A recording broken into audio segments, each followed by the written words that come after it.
Awesome. Thanks so much, and thanks everybody for jumping on and listening to this today. I hope that you get some value out of it.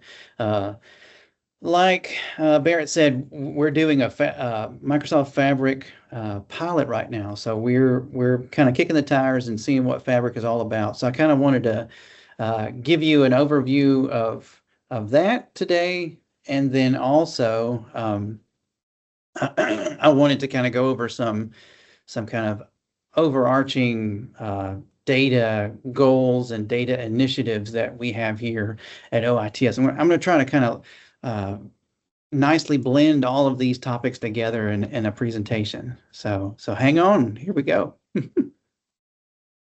So the first thing I wanted to talk about is our current reporting tools and data tools here at UA. So even though this presentation is on Microsoft Fabric, we're not at UA, we're not using just one reporting tool. We've got Argos, we've got Power BI, we've got Crystal Reports, we've got Tableau. We have some Amazon Web Services components that are doing data tools and some data reporting and things like that. And then also Google Cloud is mostly used in research, but it's got a lot of use in that research area as well. So anyway, I put this slide in here to let you know that we've got stuff all over the place. You could say that UA is kind of the Wild West of data tools and data, and you'd be probably right because each area has their own way of kind of sorting the data and storing the data and reporting on the data, and so one of our initiatives on campus is to try to, or at OIT for campus, is to try to wrangle all that data together in a more centralized fashion. So we got a lot of reporting tools. We got a lot of products that we're looking at and working with as far as data. But I also wanted to kind of hone in, since this presentation is on Microsoft Fabric, I wanted to kind of hone in on our current setup, our current infrastructure for Microsoft reporting right now. So right now we've got 3 Power BI gateways, on-prem gateways here at OIT. And so these 3 gateways are basically round robin connected to all of the on-prem data sources. Some of them are SQL Server, some of them are Oracle, like if your banner information that's in Oracle. We've also got MySQL or MariaDB, and then we also have some that connect to PostgreSQL. That little cloud globe-looking thing in the lower left, that also lets you know that we also connect to cloud data sources as well, and we folded those into that Power BI data gateway. So the data gateway is it is kind of what it says, right? It's a gateway to help connect that on-prem data into the Power BI cloud. So once you have an on-prem data source set up in the gateway, then you can use it to report off of in the Microsoft Cloud. That gateway, as I said, is kind of a conduit from cloud to on-prem. You'll also notice in the upper right-hand corner of this drawing, there's another little cloud logo. So those that use Power BI and publish things to the cloud for reporting and sharing and things like that, they also know that you can inline connect other cloud sources into a Power BI report as well, right? So basically, those that use Power BI have grown accustomed to using not only on-prem data but also cloud data as well. So I just kind of wanted to kind of go over that a little bit.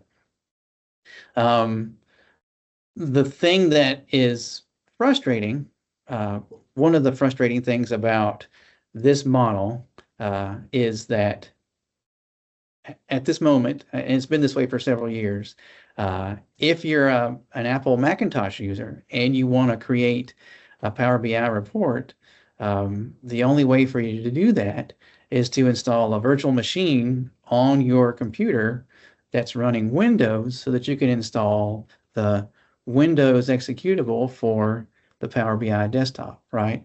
So that's always been a point of frustration when we talk to new folks on campus and they want to start using Power BI. We say, "Oh yeah, by the way, what kind of computer are you using?" And if they say Mac, we say, "Oh well, let's talk about that." And it's usually kind of a painful process because they're like, "What? I don't have to do this with my other tools." So anyway, that's kind of how things are set up right now. And it is the Wild West, right? So um, we've got several data connections set up in our Power BI gateway. Each area has kind of their own control over that data connection, how they had it set up and all that kind of stuff. So anyway, uh, we have empowered as many people as want to use Power BI to report off of on-prem or cloud data. But at this point, one of the problems that's kind of scaling up is the fact that we don't really have a lot of centralized governance over those data sources, how they're being used, how they're being reported on, and stuff like that. So that leads us into the wish list, right? The wish list of reporting needs that we've got, right? Or data needs, I guess you'd say. So as we think about the future, as we think about, kind of best practices long term, right? Having all your data on-prem, that's going to be, not cool after a while, right? Like at some point, more and more of the products we use are going to be cloud-based. So having all these on-prem data sources is it's going to shift, right? It's going to shift to cloud as well. So we're looking for some kind of place or some kind of product, excuse me, that will allow us to be as cloud native as possible, right? Um, the second thing is we want it to be a one-stop shop, right? Instead of having this wild west of all these different little data pockets and data silos that each area is reporting off of, and nobody has similar data dictionaries and things like that. We want to be able to have everything work together, be governed and be controlled and stuff like that. Um, we want it to be backwards compatible, right? So it, right now, if we went to a cloud first data tool or data thing, we would still have on-prem data, right? Because our banner data for the next few years at least is still going to be on-prem. At some point, that'll move to the cloud. But right now, it's still here. So we need a product that will allow us to store things in the cloud when that makes sense, but also still connect to on-prem things if we need to. So backwards compatibility, being able to roll things back and be able to use our current tools that we want to for reporting and also connect to this cloud thing, we'll call it. I've already mentioned governance, but yeah, we want to be able to allow many different areas to share one data source and share that with a common data dictionary and stuff like that. We want it to be such that the data stewards that we've grown to love over the years, that they still have the ability to kind of govern who gets to see what data and stuff like that, to make the auditors happy and to make sure that things are compliant and stuff like that.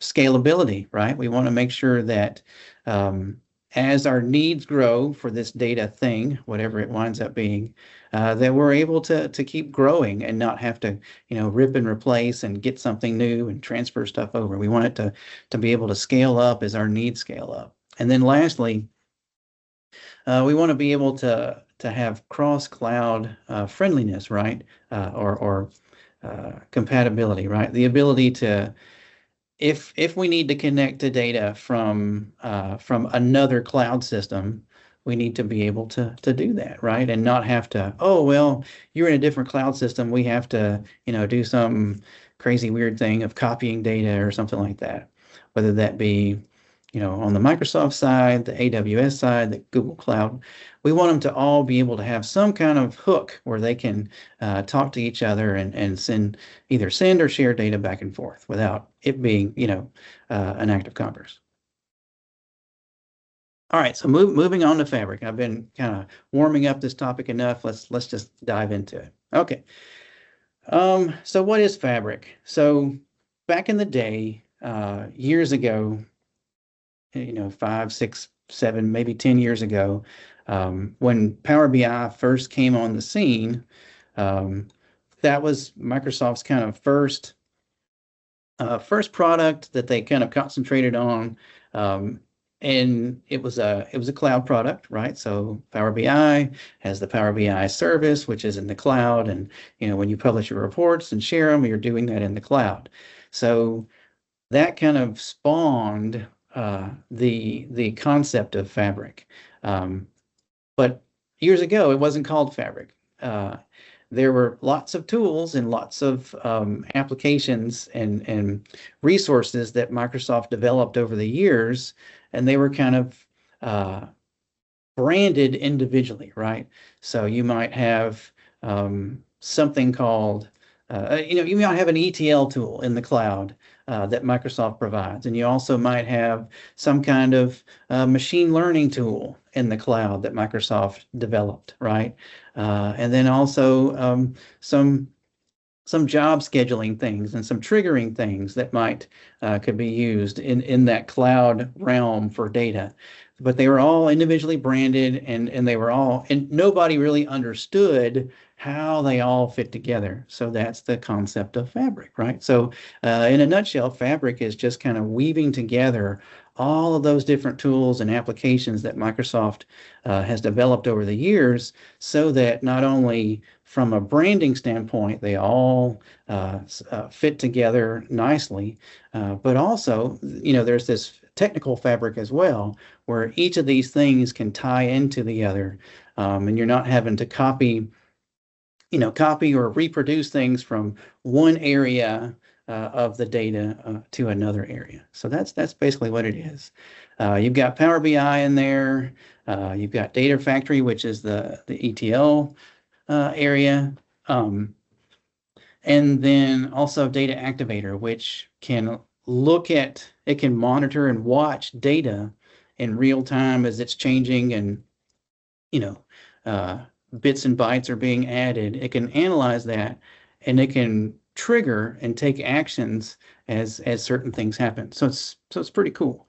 And then all the Synapse products are basically ways to create your storage and your processing and utilization of all that data. So that's what all those Synapse area things are. And then all that can talk to and link to that one lake, that bottom big layer.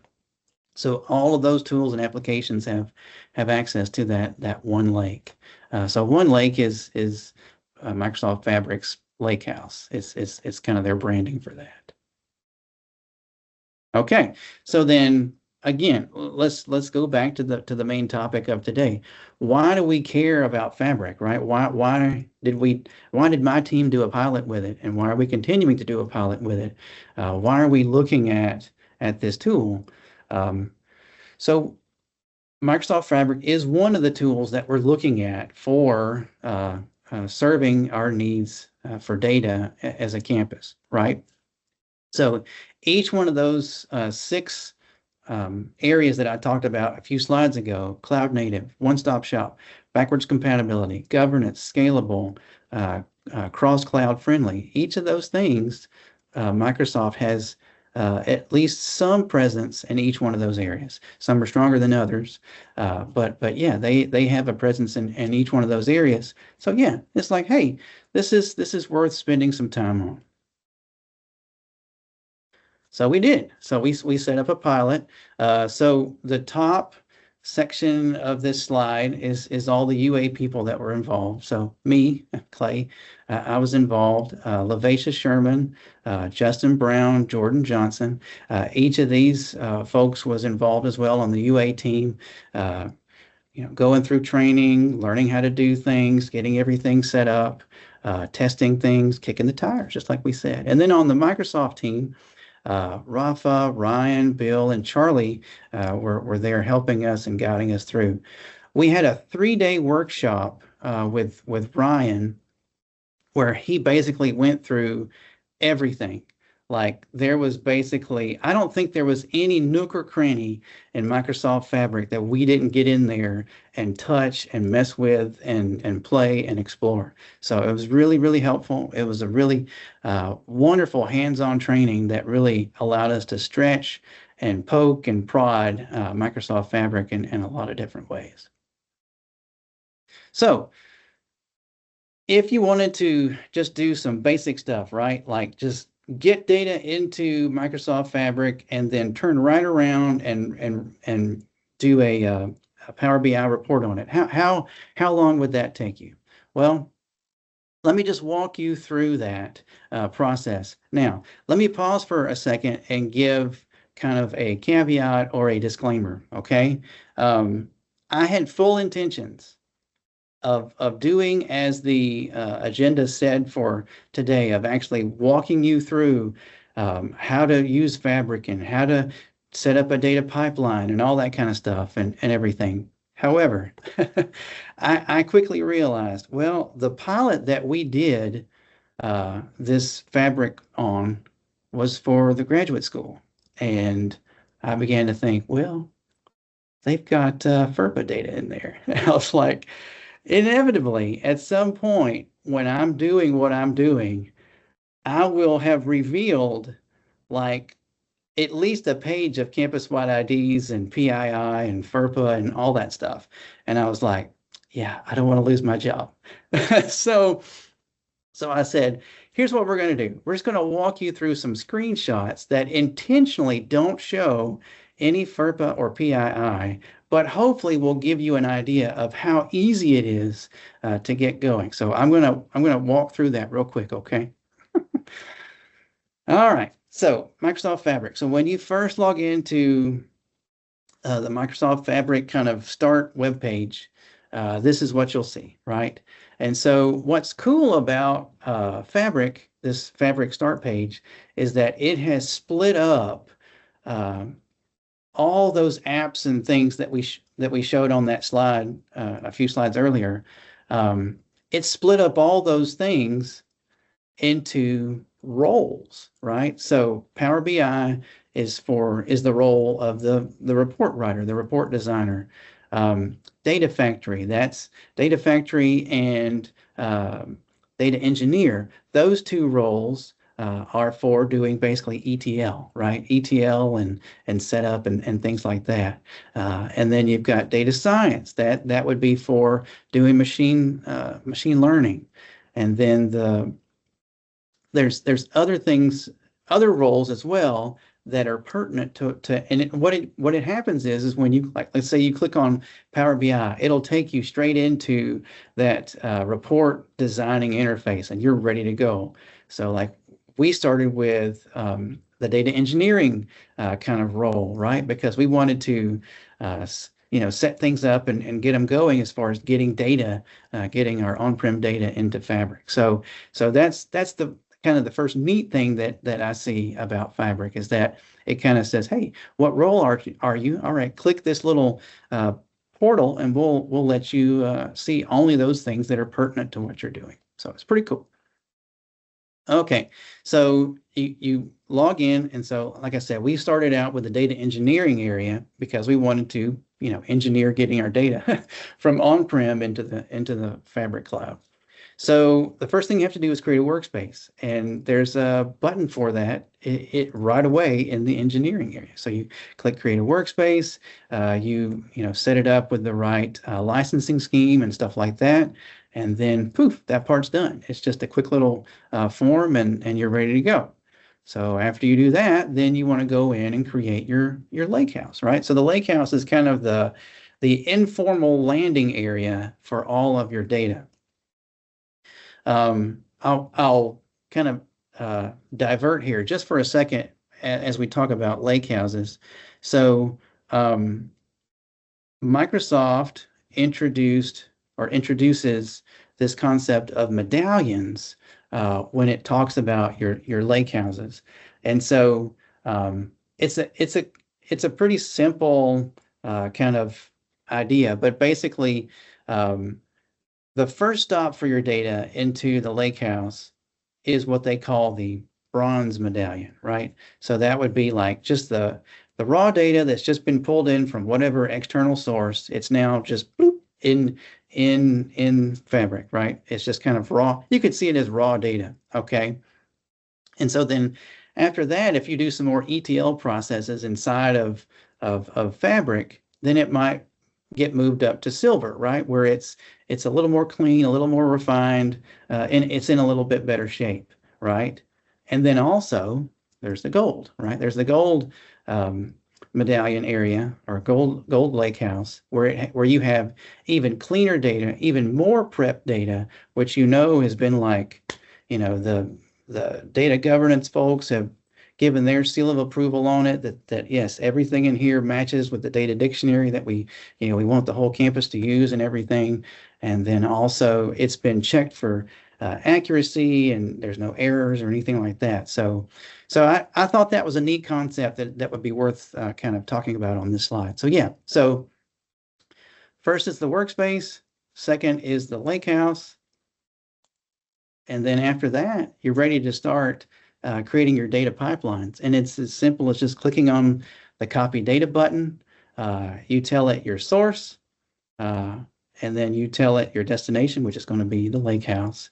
When you're choosing your source, every data source that you have set up in your Power BI gateway, you can readily use in this, copy data pipeline that you're setting up. It's really amazing. Like you basically, you say add source, you click a button, you go to your data gateway, and then you can start choosing, all the gateway sources that you have here on-prem. It's just, I guess I may sound stupid, but because I'm saying that it was like that easy, but it was literally that easy.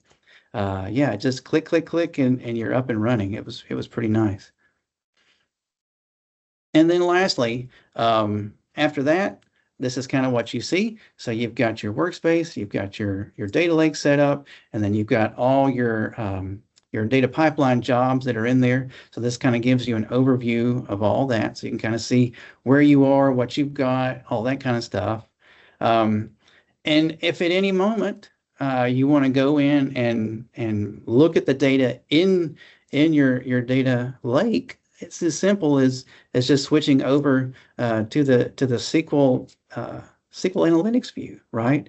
You have this looks like, from my, I'm an old SQL Server guy, so this looks like SSMS, right? SQL Server Management Studio. You're just typing in select statements and dragging over the tables you want to query and stuff like that. You can do joins and all that kind of stuff. It's pretty slick. So here we are, just querying some of that data that we loaded in. I did a very non-identifiable query here so that it would give you the gist of what's happening, but you wouldn't be able to, track somebody down or whatever. So anyway, I think that's cool. Some people may not think that's cool, but I think it's neat that you can actually, run queries in the browser on this data that exists in the cloud. All right, so rewind back to a few minutes ago when I was talking about that pain point that we have when we're onboarding folks into Power BI, right? We say, hey, what computer are you using? If they say Mac, we're like, oh, well, we've got to talk to you about setting up a virtual machine, or you have to log into a terminal server so that has Windows on it so that you can then run Power BI and all that kind of stuff. So it's a lot of heartache and people don't like that. Well, if you load your data sources into the Power, the Fabric, the Microsoft Fabric, and you want to create a Power BI report, you can do that from the web in Fabric, right? You just go to Power BI, you go get data, you go to your your SQL Analytics endpoint for that source, that data source, and that data lake, and click go, and then bloop, you'll see, like just like in this picture right here, the table pops up. There's all the fields. You can just start dragging and dropping and creating your charts and reports and things in the browser. So you don't have to, if you're a Mac user, you don't have to have a VM. You can just do it right here in the browser. So that is pretty cool. That is pretty cool. I was pretty impressed with that feature. And again, maybe I'm just nerding out about this, that this is cool, that you'll be able, that with Fabric, our Mac users will be able to go to a web browser and create all the reports they want to. I just think that's super cool. Okay, so back to the pilot. So yeah, so we had 3 days of training. Phase one, which was just to be able to load data into Fabric and can we report on it, we were able to get that up and running in like 1.5 hours. So I thought that was pretty cool. And that includes the data load time, right? So the data load time is included in that as well. So it's pretty cool. So we have several more phases to go on our pilot, right? We're definitely not done. We want to try to get some more things done out of it. So there's the advanced features of the data pipelines, right? So we're just in bronze level data right now. We want to do some more ETL on it. We want to get it from bronze to silver, and then maybe even have gold. We want to try linking over to an AWS data source that we're working with another department on, and see how that works, and pulling that information in. With AWS, there's this thing called a shortcut, and it actually gives you real-time access over to the AWS S3 bucket. It's mind-boggling. It's just magic. I don't know. It's going to be cool. So I'm excited about that. We want to work with Randy Way's area and kind of look at some of the data governance things and see, what they think about that. So we're excited about that. And then lastly, those that use Argos and Crystal reports, we want to see how the API connection works with that, right? So you can use, Argos and Crystal reports have the ability to load in data from an API. So Fabric has an API as well. So we want to test that out and see how that works. Tableau is another reporting tool that I talked about. So Tableau actually recently worked with Microsoft to develop a conduit, an integration to connect to Fabric. So basically, we're going to see like those that love their reporting tools like Argos or Crystal. We want to see, if we went to this, could they still use that, and would they still be okay? So anyway, there's still many more phases left to go, but we're excited about it.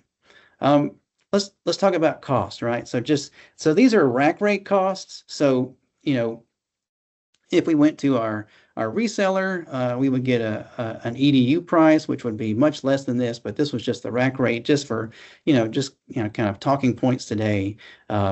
So Fabric capacity, it comes in different units, which is basically, it's basically like horsepower, processing power, things like that. So an F64 is a good starting point for an organization as large as ours. So an F64, that's probably the biggest cost for getting up and running with Fabric. For us, it'd be about 60K rack rate. And obviously that's going to be less with EDU pricing. You need Power BI Pro licenses, but thankfully, those are all included in our campus licensing that we have for knowledge workers. So all of our knowledge workers get a Power BI Pro. You have to have Power BI Pro to be able to create reports. And so, yeah, so those are included. So that's no cost, in quotes, air quotes.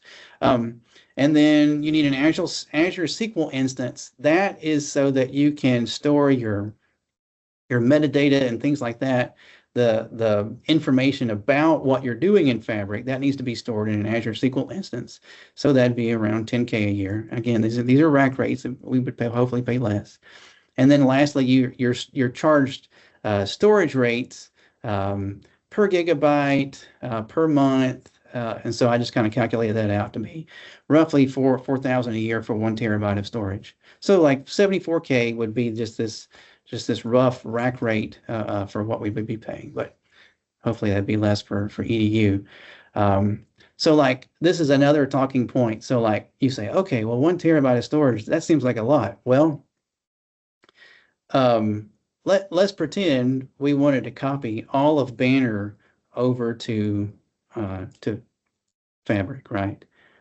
How many terabytes do you think Banner is? You think it's less than 1 TB? You think it's maybe 2 TB? I checked with Christopher Jacobs. He's our DBA supervisor, and he said Banner is 3 TB. So you would never want to copy all of Banner over to Fabric, though, right? So that would be the purpose of having a one location for data so that people could report off of it. Hopefully, we would be able to reduce the amount of data that we copy over to it. And then obviously we would be able to repurpose that data many times. Yeah, exactly. There's probably old stuff in Banner that maybe is not even important anyway. So yeah. So that's just kind of some rough costs associated with it. Lastly, before we go to questions and things like that, I wanted to talk about some key takeaways from pilot. So yeah, as I said, we were able to get up and running with just like creating the place, sticking the data in, and reporting off of it. We were able to get up and running with that in about an hour and a half. And so, in my opinion, that's really fast. That's really a fast time to market with something like this. So that was good. One thing that I noticed over and over again, as in line with the branding, right? When they tried to brand everything as Fabric, having kind of one look and feel with the branding stuff, they also went through and made it look very familiar to Microsoft products. So things are located in kind of usual places you would go to click on things and choose options and things like that. So that made you feel a little bit more at home if you're used to using Power BI or any kind of Microsoft products. Yeah, I raved about this a while ago. You can create reports in a web interface without the need for a Windows PC. I think that's awesome. The other thing is the architecture that this is built on is built on Apache Spark, which is a distributed processing data thing, right? It's an open source thing that Microsoft adopted and then applied to Fabric. So like, if you run a select statement, it's not just one CPU and 1 bit of RAM running that select statement or the update statement or whatever you're running, right? Everything you do is distributed across multiple CPUs and multiple bits of RAM and things like that. So it allows you to burst things up as things get really intense, and then when that stuff's not needed, you can kind of chill out and everything's running smoothly. So it's really dynamic. So that's a plus too. Some of the cons. So I mentioned that we were able to use a lot of the click and you're done, getting things done. And I would say like if you're doing most of the mainstream stuff off of a data source in our on-prem gateways, yes, you can use the Gen 2 data pipeline builder, and it's a lot of click, and it's very easy to use. But some of the weird stuff and the edge stuff that you may not use a lot, we did have to get into some PySpark stuff, which is like Python coding, which is not it's not for the faint of heart.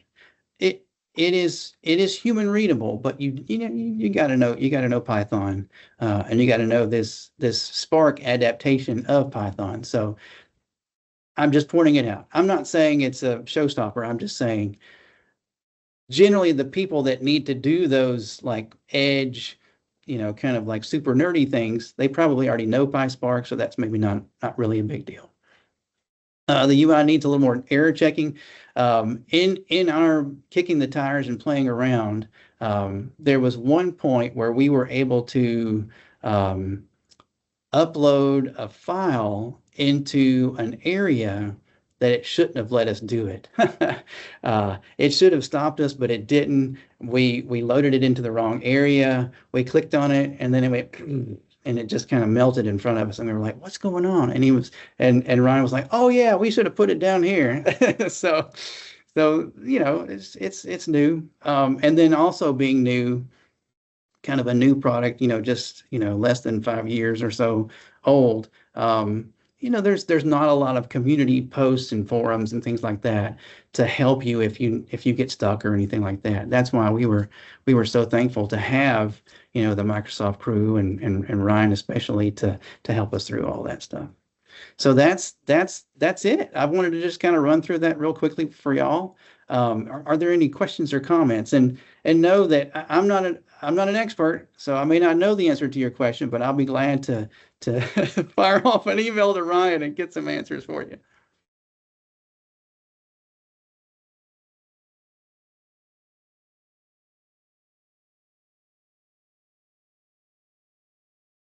Okay, I'm reading Jeremiah's question.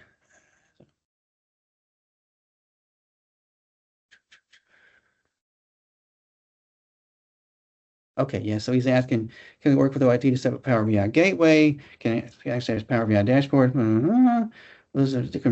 Yes, that is correct. So yeah, if you work with us and get your stuff migrated over to the data gateway, then yeah, you wouldn't have to have the on-prem anymore. You could report in the cloud off of the on-prem data, and you wouldn't have to manage and keep up with that. So that was a good question. I can answer that one. Yay! Add to that, Clay. Also, he'd asked about just cost or anything, but no, Jeremiah, there's no cost tied into that for your department to utilize the gateway the gateway servers that we host. Yeah. Good deal. Yes. So it sounds like you guys probably have our dashboard generated. Okay, yeah, we can talk about it offline, but yeah, we can definitely get you guys set up in the right path. All right, I appreciate it. I'll reach out to you afterwards. Woo-hoo. Thanks. Sounds great. Thank you. Any other questions, comments? So we need someone with a hefty checkbook, right, Clay? Yeah. I will create a GoFundMe after this for anybody that wants to be involved. That's right. And also we'll be doing a car wash. Yep. Very good. A bake sale. Just kidding. UA rated car wash. This will be all under education umbrella. A cakewalk. There you go. Yeah. Cakewalk. Nice bill. Well, cool. Well, all right. If there are no other questions, thanks so much for letting me talk with you today, and hope that you got something out of it, and hope that you've enjoyed the Microsoft week this far. I'll turn it back over to Barrett.